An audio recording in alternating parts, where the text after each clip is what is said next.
ټولو اورېدونکو ته کتونکو ته سلام یم. زه نن د الیکشن په مهم په سلسله کې راغلی یم. دا لنډ افغان دی، دا د لسیاني چمکني علاقه دی او دلته د څومره هم علاقه ده دا ټوله په غره باندې مشتمله ده او تاسو موږ سره لیدلی شئ چې دا خلک څومره سهولتونو نه محرومه پاتې دي.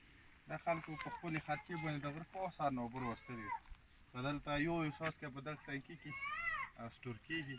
دا خلک د هغه نه بعد د الوال خپلوي نو مختلف کورونو ته بیا دین اوبه ځي. خو دا خلک یې چې کله هم دلته بارانونه زیات وي واوري دا اوبه بیا ښایي که نه اوس هم د دې په پیپونو کې دا اوبه نشته.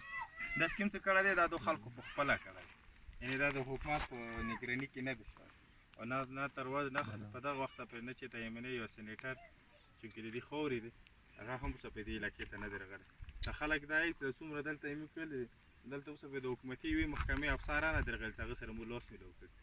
علاقه د شیانو سره ترقي نه لري چې د هغې علاقې ته د خلکو د علاقې والا افسر یا د علاقې والا یمنۍ یا د علاقې والا سینیټر یا د دغو خندانونه هم د دغې علاقې ته نه رسي.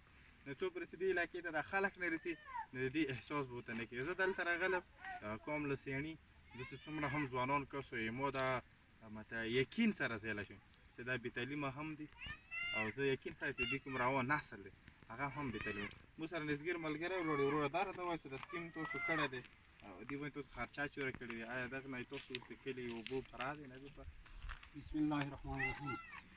دا سکیم چې شوی دی دا مو په خپلو پیسې باندې کړی دی او دې باندې پیسې به تقریبا لګېدلې وي 3.5 لکه 4 لکه روپۍ. د څو وخت دا تقریبا یو کال خبره دی، کال تېر وي او دا مو په خپله کړی دی. ډېر لرې نه م راوستي دي دا اوبه او دې په وجود باندې اوس د هغه اوبه چې کومې دي دا اوس شته نه برانوی نه لکه تا څنګه مخکې خبره وکړه چې دا ټول تکلیفونه هر څه معلوم شو که نه سکولونو د اوبو د هر څه دا مو تقریبا کال کېږي دا راوستي دی. اوس دا پیپونه اکثر ټول پراته دي دا بس خلک نه غریبان ستړي شول او غریبان خپلو پیسو باندې دوره دغه دي نه اوس شته نه پیسې او دا په خپله باندې دغه سکیمونه هغه کړي دي دغه ستړي دا حساب کتاب او دا مو ډېر لرې نه راوستي دی پورې غره نه م راوستي دی. اوس اوبه شته نه سکولونه څه حال وته سکولونه نشته دي. سکولونه ته مو وښیلو لکه تقریبا 2 کیلومتره په دې ځای نه ته مو وښیلو چې پورې هغه کلي ډېر بریا دي لرې دي.